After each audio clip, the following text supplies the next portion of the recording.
going to be doing the first note video of the year. So it's Unit 1, Notes 1. So today we're going to be talking about graphing a coordinate point. So let's go ahead and let's take a look at some things we need to know about graphing a coordinate point.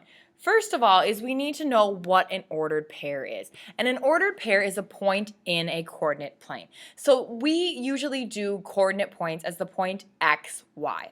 Okay, so we have this point x, y. So what does the x coordinate represent? Well, the x coordinate is the first number. And the first number represents how far left or how far right we go. The y coordinate is going to be the second number, and that represents how far up or how far down we go. Okay, so let's go ahead now and let's take a look at the coordinate graph itself. So here's what a standard coordinate graph looks like, okay? So each of the coordinate graphs have what's called a quadrant. So this is quadrant 1. If I could spell, that would be great. Here, quadrant 2. Here, quadrant 3, and finally quadrant 4. Okay, so if I say, oh, that's going to be located in the fourth quadrant, you know which quadrant that means. So I do suggest that you have that all written out on your sheet right there. So what we're going to do is we are going to graph some points just for practice. So the first point we're going to graph is 0, 4. So remember that 0 represents the x and 4 is going to represent the y.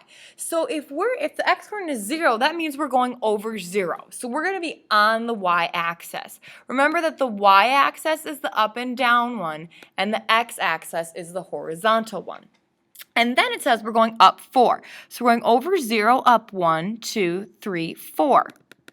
And we're plotting that point. Then the next coordinate, our x coordinate is 2 and our y coordinate is 0. So we're going over 1, 2, and up 0, which puts us right here. Taking a look at this next point, since it's negative, that means we're going left. So we're going left, 1, 2, 3, and down 2 because that's negative. So you might want to make a note to yourself that left is negative and down is negative. So I just plotted the point -3, -2. And finally, we want to plot the point 6, 1. So our x coordinate, we're going to go 6 up, or 6 over and up 1. So we're going over 1, 2, 3, 4, 5, 6, and then we're going up 1 to plot that point. Now let's take a look at how this is eventually going to apply to geometry itself. So when we talk about a polygon is a closed figure made of segments. So segments are just a bunch of line pieces, and they all connect together to completely close into a shape. So it's going to turn into a shape. And then a vertice, those are going to be like the corners of the shape. So it's a common endpoint of two segments. Okay, so that's just a point. It's kind of like the corners of our shape. So what we're going to do is we're going to graph polygons, and each of our coordinate points that we graph is going to be a vertice for that polygon.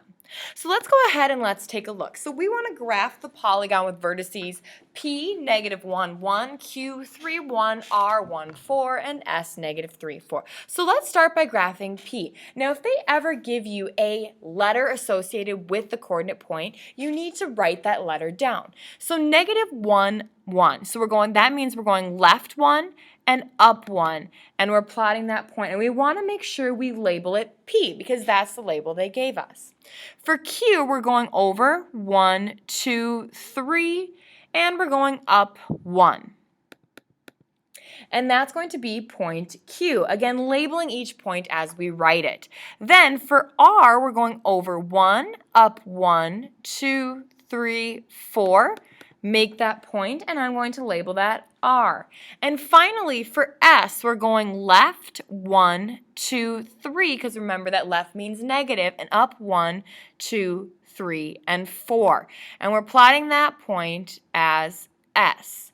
So now what we're going to do is we're going to connect those points to make our shape. So there is our shape. And that actually concludes your note video for today. So what you're going to do is you're going to come up and you're going to get the practice battleship. You can start playing that